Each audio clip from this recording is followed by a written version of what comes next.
राष्ट्रपति भवन है, हाइट वाला है ना, ये कैनोपी सा लग रहा है, ये विजय चौक है। तो दोस्तों हम पहुंच चुके हैं national museum.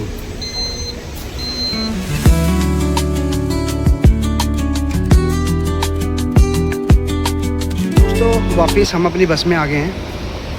Welcome to Vikram Dhalla blog. और पिछले ब्लॉग में हमने एक्सप्लोर किया था विजय चौक और नेशनल म्यूजियम, और अब हमारा जो अगला डेस्टिनेशन होगा वो होगा गैलरी ऑफ मॉडर्न आर्ट और प्रधानमंत्री संग्रहालय। तो चैनल पे मेरे साथ बने रहना, इसके अलावा और भी बहुत सारी चीज़ें एक्सप्लोर करेंगे। तो हम आ गए हैं गैलरी ऑफ मॉडर्न आर्ट, जो कि दिल्ली के जयपुर हाउस में है। यहाँ पर वीडियो बिल्कुल भी अलाउड नहीं है, ना फोटोग्राफी अलाउड है, फिर भी हम लोग कोशिश करेंगे थोड़ी सी चोरी वीडियो और फोटोग्राफी करने की कोशिश करते हैं। बाकी इसके बारे में बातचीत जरूर करेंगे।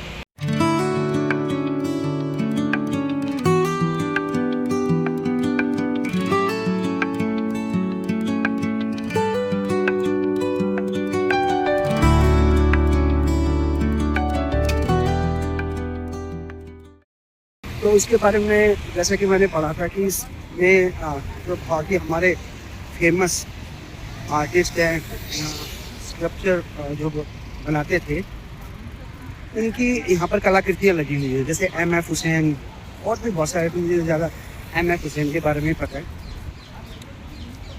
बाकी रविंद्रनाथ टैगोर की भी कलाकृति इसमें लगी हुई है। तो कहते हैं कि वीडियो अलाउड नहीं है। यार ये ऐसा होना नहीं चाहिए। वैसे अगर ये चीज़ दिखाने की है तो वीडियो अलाउड होना चाहिए ना, तभी तो लोग आएंगे यहाँ पर देखने के लिए। अगर वीडियो हो, हम वीडियो को एक्सप्लोर करें, फिर बाहर उसको दिखाएं, तो लोग इंस्पायर होकर यहाँ पर आएंगे इसको देखने के लिए। तो हो सकता है कोई रीज़न हो। तो दोस्तों ये टिकट काउंटर है, 20 रुपये की इसमें टिकट है और बच्चों के लिए फ्री है, मतलब कि स्टूडेंट्स के लिए। तो यहाँ से हमारी एंट्री होगी और हमारे जो गाइड है वो टिकट ले रहे हैं। तो दोस्तों गैलरी ऑफ मॉडर्न आर्ट में हमने एंट्री कर ली है, और एंट्री करते ही बहुत खूबसूरत माहौल लग रहा है। जगह जगह बड़े बड़े जो कलाकार हैं, बड़े बड़े आर्टिस्ट हैं, उनकी कलाकृतियां लगी हुई हैं। देखो कितनी सुंदर कलाकृतियां। इसके अलावा और भी बहुत सारी कलाकृतियां अंदर लगी हुई हैं। अभी तो हमने मेन एंट्रेंस करा नहीं है, और बाहर बहुत सुंदर व्यू देखने को मिल रहा है।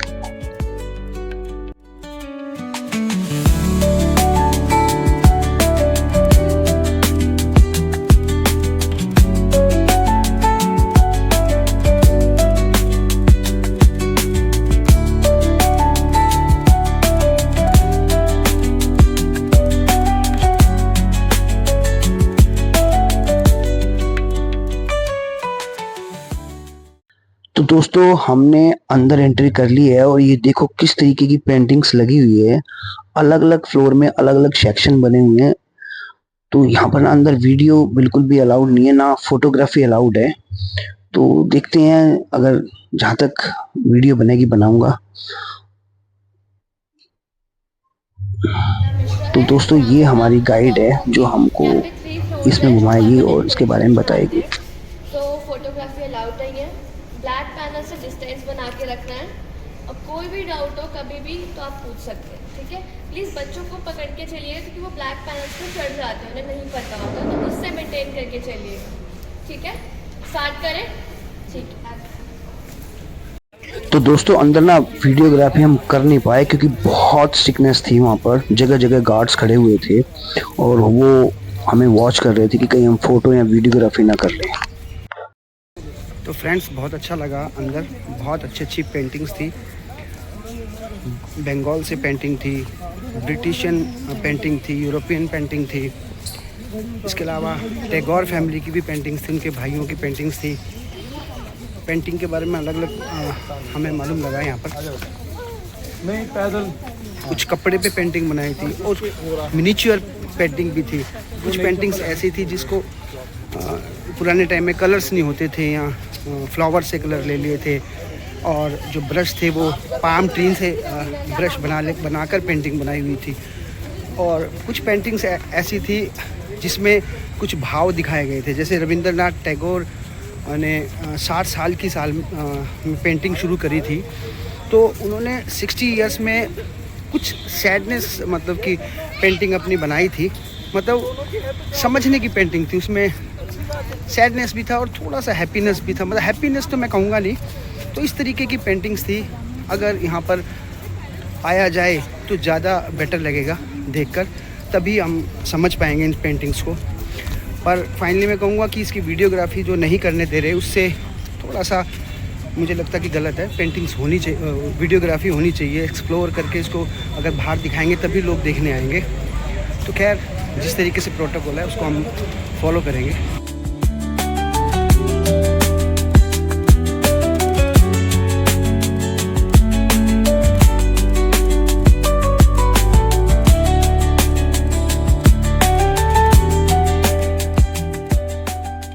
प्रधानमंत्री संग्रहालय आ चुके हैं हम। यहाँ पे हम सभी प्राइम मिनिस्टर्स के बारे में जानने को मिलेगा, उन्हें क्या कंट्रीब्यूशन हमारे कंट्री को है। तो यहाँ पे पहले हम लंच ब्रेक करेंगे कैंटीन के अंदर, उसके बाद हम संग्रहालय के अंदर जाएंगे। लेकिन उससे पहले हम लोग टिकट लेंगे, ठीक है। I will collect money from you. यहाँ पे टिकट प्राइस है 100 रुपीज़, अबव 12, ठीक है। Below 12 it is 50। वीकेंड्स पे इतना कॉस्ट रहता है, अदरवाइज वीक डेज में इसका 50 और बिलो 12 के लिए 40 रुपीज़ है। दोस्तों हम लोग प्रधानमंत्री संग्रहालय आ गए हैं। तो सबसे पहले हम लोग जाएंगे कैफेटेरिया। वैसे बैग अंदर अलाउड नहीं था, पर हम कैफेटेरिया में लंच करके ना, क्योंकि हम लंच अपना लेके आए हैं, तो उसके बाद फिर हम वापस बस में बैग रख देंगे और उसके बाद फिर इसको एक्सप्लोर करेंगे। तो दोस्तों मुझे लगता है कि अंदर भी कैफेटेरिया है, अंदर बैठ के भी खा पी सकते हैं और बाहर भी। अंदर मुझे लगता है बहुत फुल होगा, तो बाहर ही बैठ जाएंगे हम तो, क्योंकि हम तो अपना खाना लेके आए, अंदर से जो होगा वो ले लेंगे। अंदर तो बहुत भीड़ है, कोई जगह देख लेते हैं कोई खाली सी। तो हमारा लंच बिल्कुल रेडी है, और भी लोग यहाँ लंच कर रहे हैं।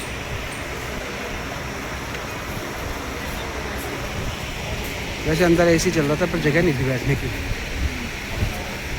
चलो ठीक है, कोई बात नहीं, पर अच्छा है ये भी।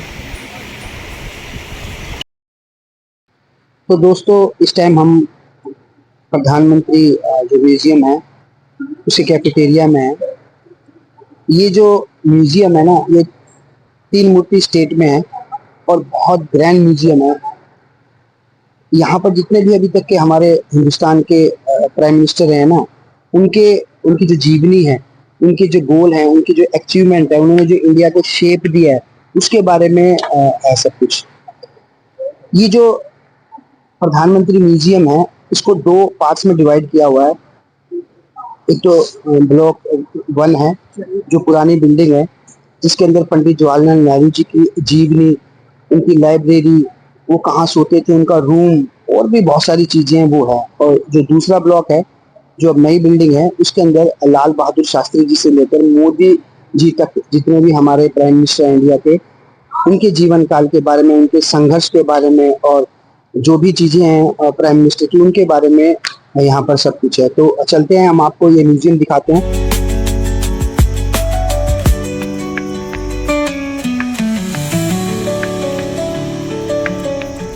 तो ये हमारी मेन एंट्री है, यहाँ से हम एंट्री करेंगे। तो ये नई बिल्डिंग है जिसके बारे में बात कर रहे थे, जो पंडित जवाहरलाल नेहरू से रिलेटेड है। तो दोस्तों ये प्रधानमंत्री संग्रहालय का ना ये मैप लगा हुआ है। जो आगे वाली जो बिल्डिंग है वो पुरानी बिल्डिंग है, और जो पीछे वाली आप बिल्डिंग देख रहे हैं गोल वाली, वो नई बिल्डिंग है। तो दोस्तों ये वो पुरानी बिल्डिंग है जहाँ पर नेहरू जी ने अपने 16 साल बिताए थे। इसको 3 मूर्ति भवन भी कहा जाता है। तो यहाँ पर आप देख सकते हैं कि किस तरीके से संविधान की अलग अलग भाषाओं की कॉपीज़ भी हैं। यहाँ पर स्लाइड्स लगाई हुई हैं। आप स्लाइड्स को ना अलग अलग तरीके से चलाकर देख सकते हैं। और यहाँ पर नेहरू जी के ना जीवन की जो भी चीज़ें हैं ना यहाँ पर लिखी हुई हैं, तो पूरी जीवनी यहाँ लिखी हुई है उनके बारे में। आप इसको पढ़ सकते हैं, बहुत कुछ लिखा हुआ है। इसके अलावा ये उनका बेडरूम है जहाँ पर वो सोया करते थे, रहा करते थे। बहुत खूबसूरत है, अभी भी इसको संजो के रख रखा है भाई हमारे गवर्नमेंट ने। तो दोस्तों ये पंडित जवाहरलाल नेहरू जी का ना बहुत ही ऐतिहासिक बैट है।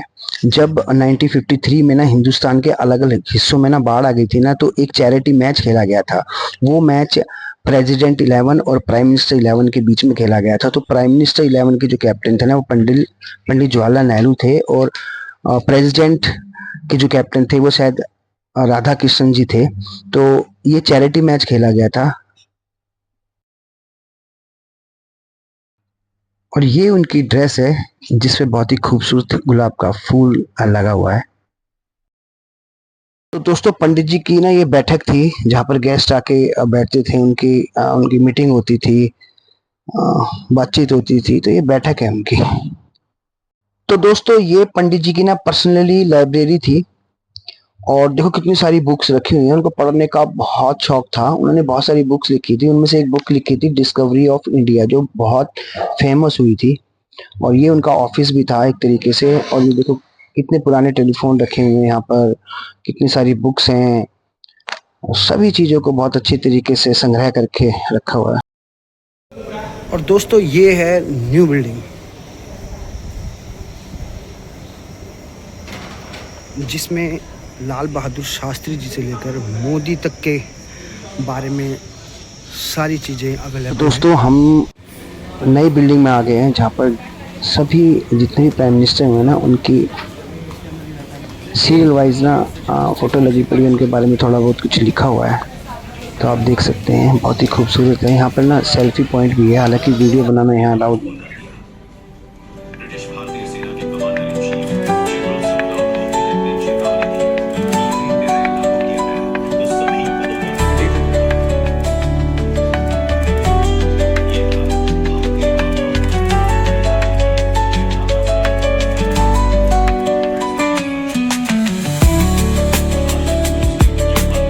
ये सब कुछ है यहाँ पर, जितने भी प्राइम मिनिस्टर हैं उनकी डिग्रीज़, उनके बारे में, और जो हमारा जो संविधान है, कॉन्स्टिट्यूंसी है, क्या पॉलिसीज़ रही, freedom of press, Lokpal bill introduce कराया जा रहा है वहाँ पर।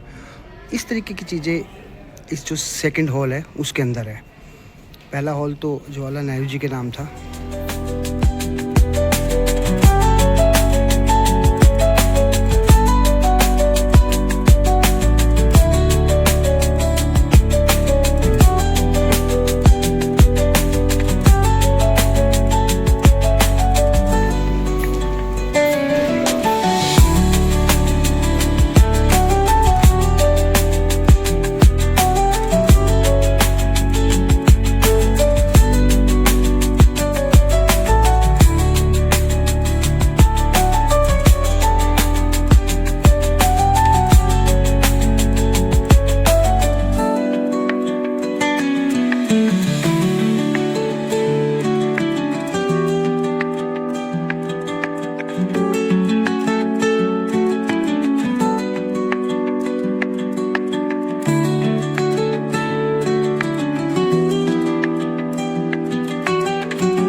तो ये भारत के 10वें प्रधानमंत्री श्री अटल बिहारी वाजपेयी जी की कार है, एम्बेसडर कार।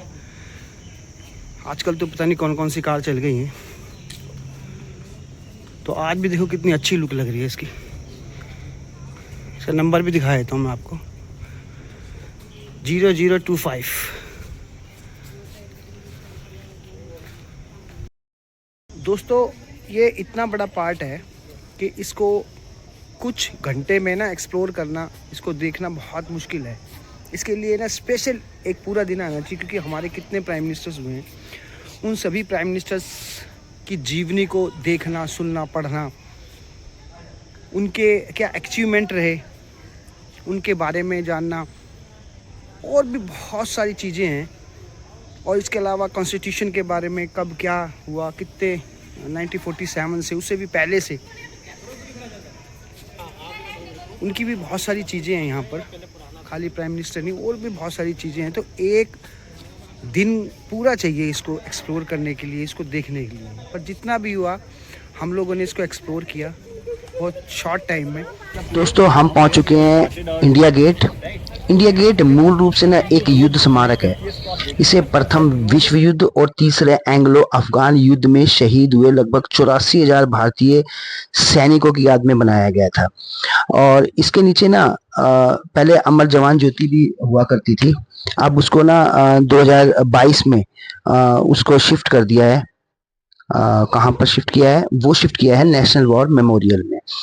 इसके अलावा जो इसकी दीवारें हैं ना, इसकी दीवारों पे ना उन शहीदों के 84,000 शहीदों के ना नाम भी लिखे हुए हैं जो युद्ध में शहीद हो गए थे। और इसकी जो ऊंचाई है ना, वो अगर मैं इसकी ऊंचाई की बात करूं तो लगभग 138 फीट इसकी ऊंचाई है। और इसको जो डिजाइन किया था ना, वो डिजाइन किया था बहुत ही मशहूर आर्किटेक्ट थे सर एडविन लुटियंस ने। तो इसकी बनावट पेरिस के आर्क डी ड्रिफ्ट से प्रेरित है भाई। और इसके बारे में और क्या बताया जाए, बहुत फेमस है, पूरी ऑल इंडिया में इसको जाना जाता है। और हाँ, सबसे बड़ी बात है, इसे बनाने में ना मुख्य रूप से भरतपुर के लाल और पीले बलुआ पत्थरों का इस्तेमाल किया गया था। इसकी आधारशिला 1921 में रखी गई थी और 1931 में यह बिल्कुल बनकर तैयार हो गया था।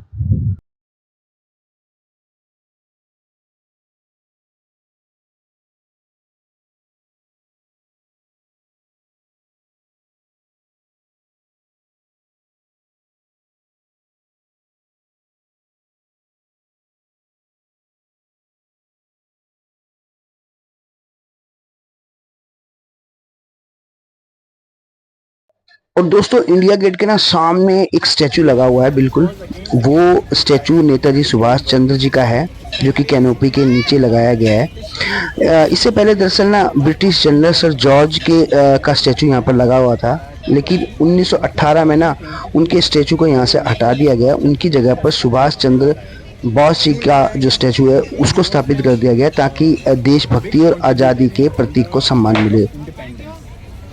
तो दोस्तों हम एंट्री कर रहे हैं नेशनल वार मेमोरियल में।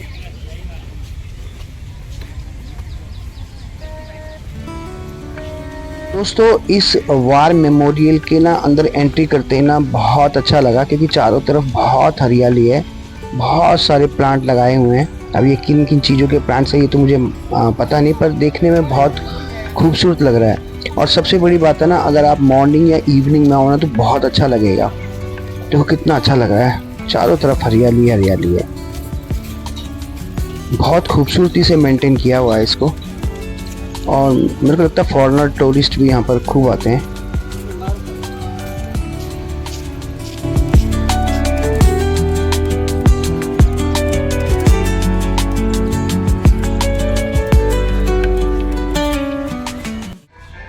तो आप देखेंगे जितनी भी ये टाइल्स लगी हुई है ना चारों तरफ, इन सब में उन स्वतंत्रता सेनानियों के नाम लिखे हैं जिन्होंने 1947 के बाद शहादत दी थी देश के लिए। बहुत सारे युद्ध हुए थे हमारे हिंदुस्तान से, चाइना के भी हुए थे, बाकी और भी चीज़ें हुई थी। जिन्होंने शहादतें दी हैं ना, जिनके जो शहीद हुए हैं, उन सभी के जो नाम है ना इन टाइल्स पे यहाँ लिखे हुए हैं वार मेमोरियल के। आप एक एक करके देख सकते हैं बेशक चाहो तो ये खूबसूरती है हमारे इस वार मेमोरियल की कि हमने देश के शहीदों को इस तरीके से याद किया हुआ है। तो दोस्तों ये है अमर जवान ज्योति, जिसको कि इंडिया गेट से यहाँ पर शिफ्ट किया गया था, जो कि हमेशा यहाँ पर जलती रहती है और शहीदों की याद दिलाती रहती है।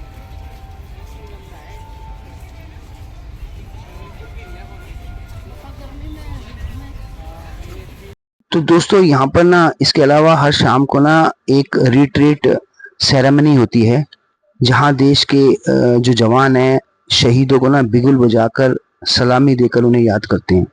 आम जनता के लिए यहाँ आना एक बहुत ही गौरवशाली और देशभक्ति से भरा हुआ होता है। तो आपको भी जब समय मिले तो यहाँ जरूर आना। और ये जो सैनिक है ना, ये सैनिक हमेशा अमर जवान ज्योति के सम्मान में इसी तरीके से खड़ा रहता है, चाहे धूप हो, चाहे बारिश हो, चाहे कैसा भी मौसम हो, तो ये यहाँ पर इसी तरीके से सम्मान के लिए खड़ा रहेगा। तो मैं इसका जो चारों तरफ का व्यू है वो आपको दिखाता हूँ। देखो वो सैनिक किस तरीके से खड़ा हुआ है। मैं सैल्यूट करता हूँ ऐसे सैनिक को। और देखो कितना खूबसूरत लग रहा है। तो आप जब भी आओ ना, इवनिंग में यहाँ पर आना बहुत अच्छा लगेगा। थैंक यू भैया, thank you so much for the joining our tour sir. आप अपना हम आपका और भी टूर में वेट करेंगे। दोस्तों ये था हमारा आज दिल्ली दर्शन का ट्रिप डबल डेकर बस के अंदर। आपको कैसा लगा? चैनल को लाइक कर देना, कमेंट्स करना और मेरे नए व्यूवर्स सब्सक्राइब कर देना। आगे इसी तरीके के ब्लॉग में आपसे फिर मुलाकात होगी। तब तक के लिए नमस्ते, सत श्री अकाल, जय हिंद।